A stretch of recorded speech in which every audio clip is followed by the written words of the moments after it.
মুক্তিযোদ্ধা ঢাকা মহানগর বিএনপি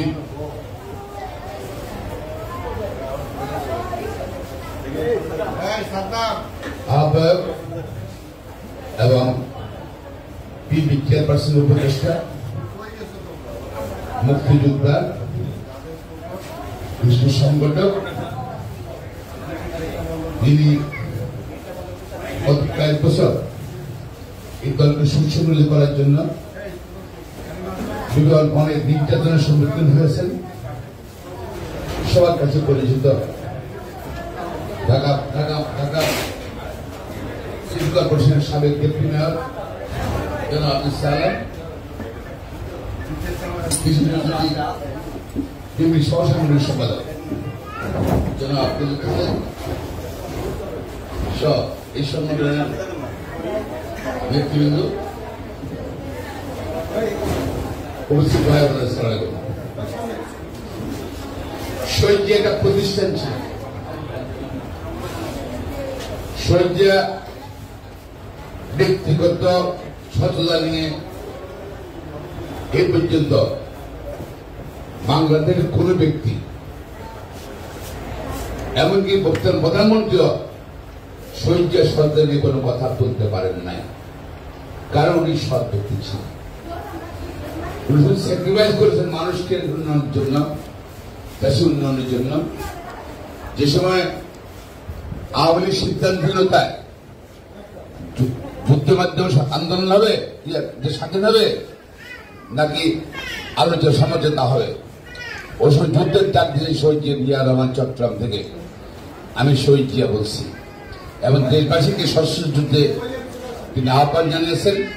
নমহরের যুদ্ধে বাংলাদেশ স্বাধীন হয়েছে। শহীদ জিয়ার যে আদর্শ দিয়ে গেছেন, রাজনৈতিক আদর্শ, বাংলাদেশের জাতীয়বাদ, আজও সমগ্র জাতি এক এবং ঐক্যবদ্ধ এই আদর্শে। এবং শহীদ জিয়ার বাংলাদেশের জাতীয়বাদ দেখেন, ক্ষমতা নেই 16 বছর, এখনো বাংলাদেশে বিএনপির নেতৃত্বে, বেগম খালেদার নেতৃত্বে, তারেক রহমানের নেতৃত্বে দেশব্যাপী ঐক্যবদ্ধ। এবং এই সরকারের শুধু ঠিকই আছে প্রশাসন, আইন শৃঙ্খলা বাহিনী। আর আইন শৃঙ্খলা বাহিনী ঠিকই রাখছে কেন? বিনিময়ে। সেই বিনিময়টা কি? শুধু একজন আসছে পত্রপত্রিকায়, সে তৈল বেনজির আহমেদ আইজিপি। তার কত সম্পদ আছে এখনো খবর পাইনি। অনেকে বলে নাকি সামান্য সম্পদ আসছে, উঠেছে, আর অনেক সম্পদ আছে। এই সম্পদ আপনার প্রধানমন্ত্রী শেখ হাসিনা তাকে ঢাকা মহানগরের পুলিশ কমিটি নিয়োগ করেছিলেন, র্যাবের মহাপরিচালক নিয়োগ করেছিলেন। পুলিশ আইজি থাকা অবস্থাতে রাষ্ট্রীয় কোষাগার থেকে লুটপাট করে সম্পদ সে বানিয়েছে। সুতরাং দায় দায়িত্ব আওয়ামী লীগের, দায় দায়িত্ব এই সরকারের। এই জন্য জাতি পত্রপত্রিকা অনেক কথা আসে, অনেক যৌথমধুরা বলে, মন্ত্রীরা বলে, আমরা প্রধানমন্ত্রী শেখ হাসিনার কথা শুনতে চাই বিরোধী সম্বন্ধে। যাদের জানতে চায় প্রধানমন্ত্রী শেখ হাসিনার ব্যাখ্যা শুনতে চায়, আচ্ছা উনি ব্যাখ্যা দেবেন।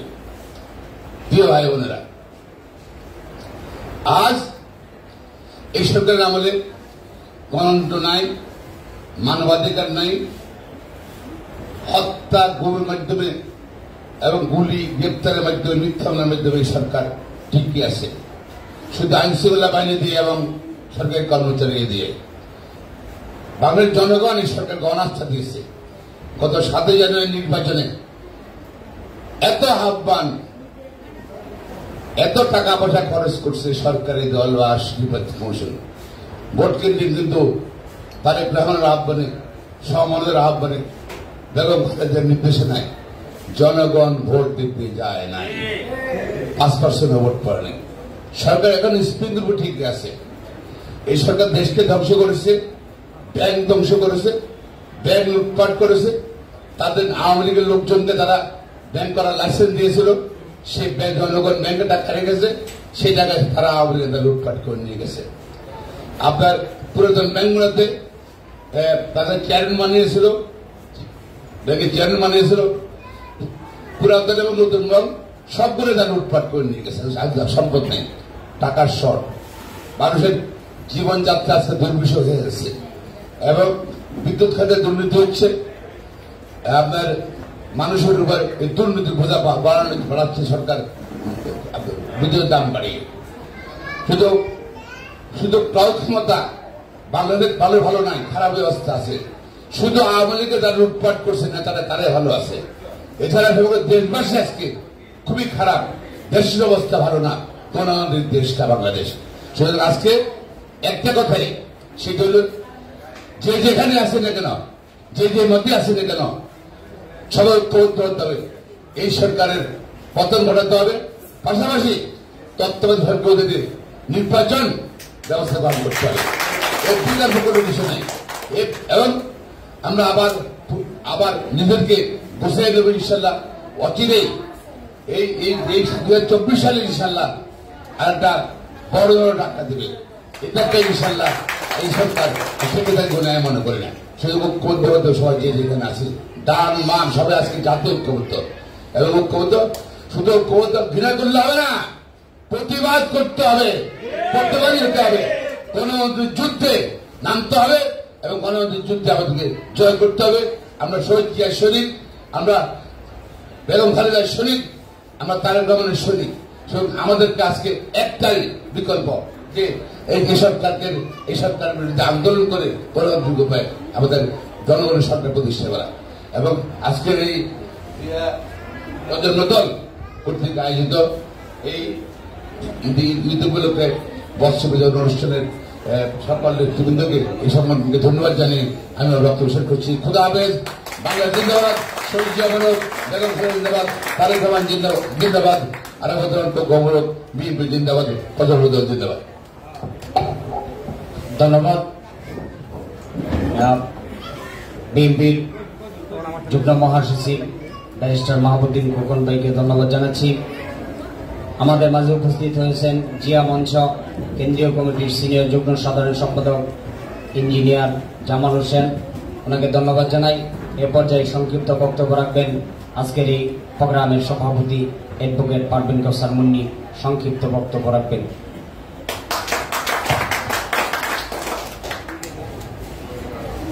বিসমিল্লাহির রহমানির রহিম। জিয়া প্রকল্প দল কেন্দ্রীয় কমিটি কর্তৃক আয়োজিত আজকের এই ঈদ বস্ত্র বিতরণ অনুষ্ঠানে সম্মানিত প্রধান অতিথি হিসাবে আছেন বীর মুক্তিযোদ্ধা শব্দ আহ্বায়ক ঢাকা দক্ষিণের, যিনি আমাদের জিয়া প্রকল্প দলের সবচেয়ে একনিষ্ঠ উপদেষ্টা। প্রধান আলোচক হিসাবে আছেন বিএনপির যুগ্ম মহাসচিব এবং আমাদের সুপ্রিম কোর্টের বারের 7 বার অর্থাৎ বারবার নির্বাচিত সম্পাদক, বার কাউন্সিলের সদস্য এবং বর্তমানেও আমাদের সুপ্রিম কোর্ট বারের প্রেসিডেন্ট হিসাবে যিনি আছেন। তাকে এক কথায় বললে অত্যুক্ত হবে না যে সারা বাংলাদেশে যখন আমাদের জাতীয়তাবাদী আন্দোলন চাঙ্গায় আছে ঠিকই, কিন্তু ক্ষমতায় নেই, সে সময় কিন্তু আমাদের সুপ্রিম কোর্ট বারে উনি সম্পাদকের পদ ধরে রেখে আমাদের বিএনপিকে সমুজ্জ্বল করে রেখেছেন। আমি তাকে সর্বাত্মকভাবে এবং নতুন প্রজন্মের যত আইনজীবী আছে তাকে স্যালুট জানাই, আমার পক্ষ থেকেও স্যালুট জানাই।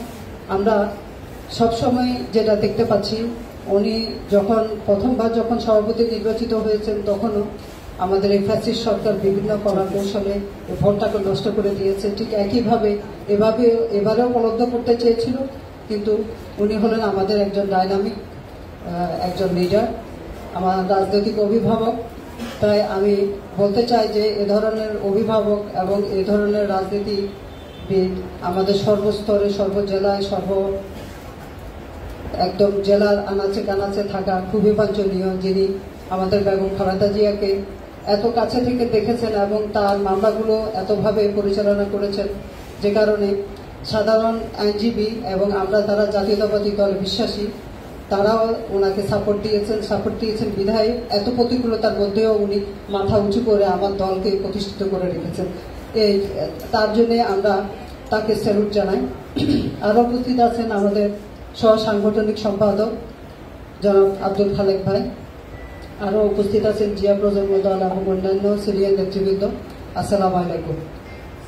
আমরা শহীদ প্রেসিডেন্ট জিয়াউর রহমান 43তম মৃত্যুবার্ষিকী উপলক্ষে আমরা প্রতি বছরেই মৃত্যুবার্ষিকী উপলক্ষে এবারে আমরা ঈদ বস্ত্র বিতরণ করছি, কিন্তু প্রতি বছরে রমজানের ঈদ এবং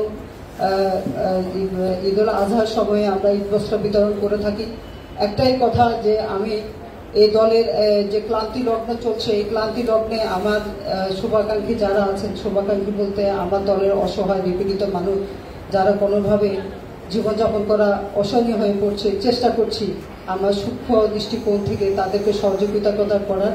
এই সহযোগিতা আমরা এবারে করেছি আমরা সর্বাঙ্গীনভাবে জিয়া প্রজন্ম দলের কেন্দ্রীয় কমিটির পক্ষ থেকে।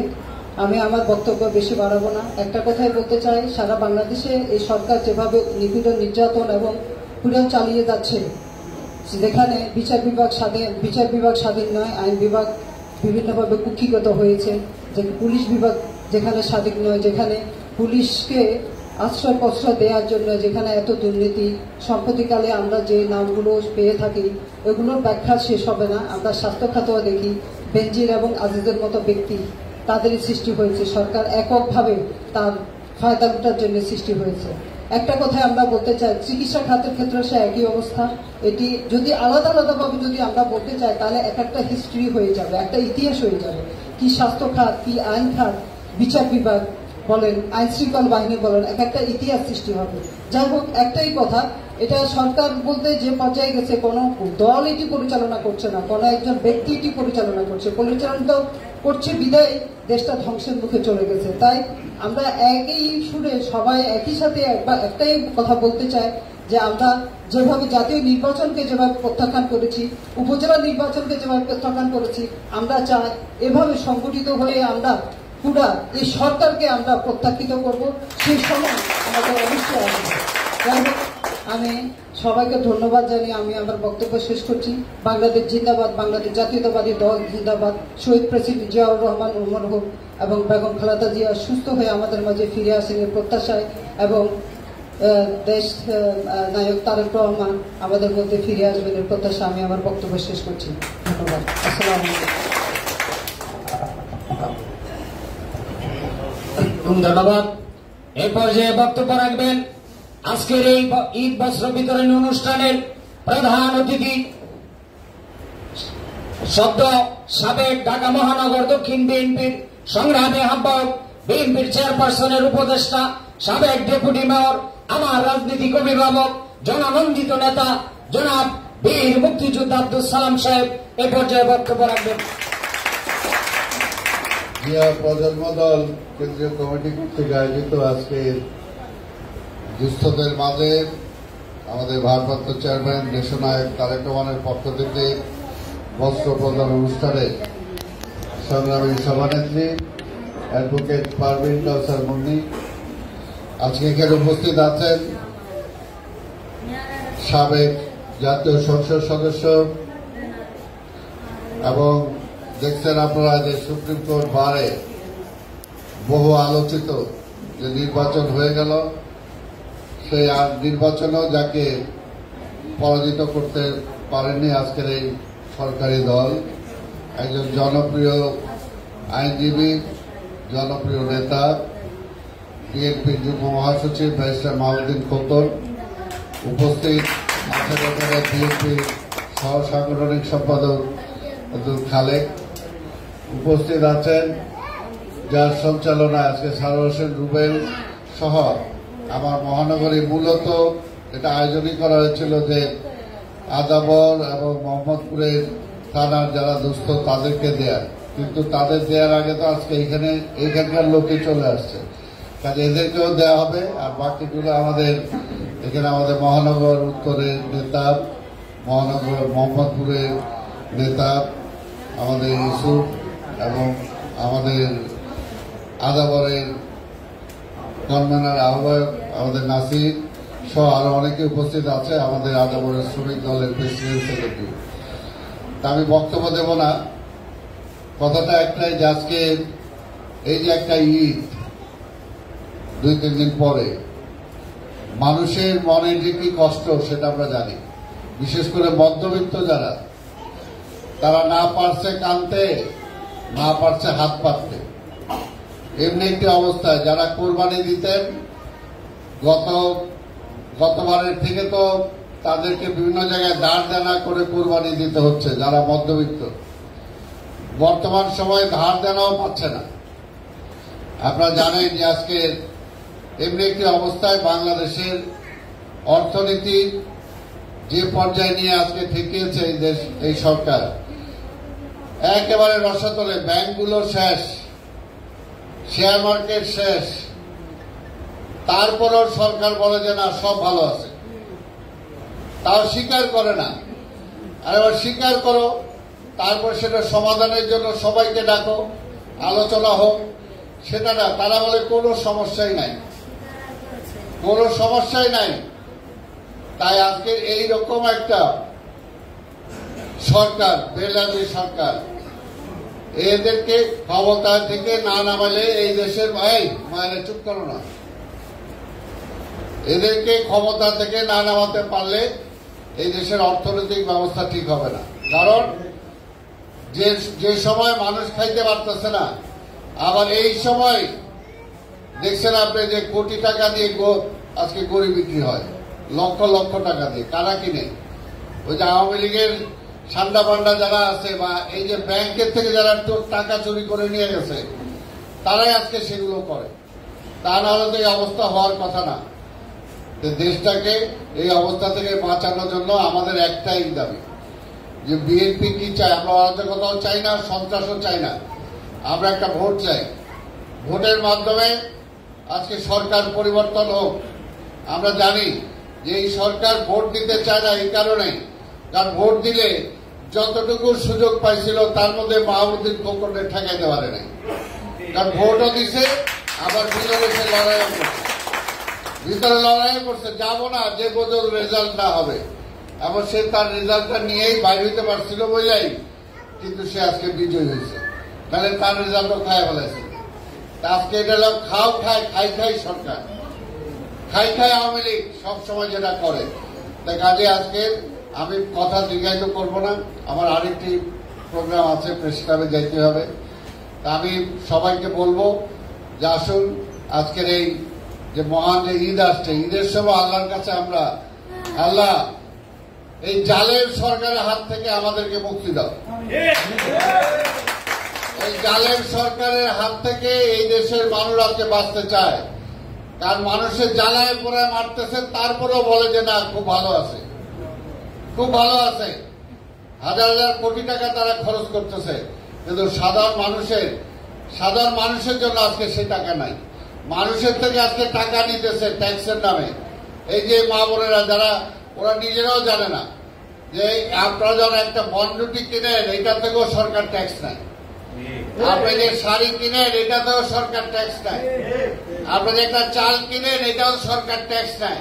কাজে আপনারা মনে করেন না যে আপনাদের টাকা নাই, আপনাদের টাকায় সরকার চলতেছে, কিন্তু সেই টাকা আপনারা পাচ্ছেন না, যেটা সরকারের দায়িত্ব।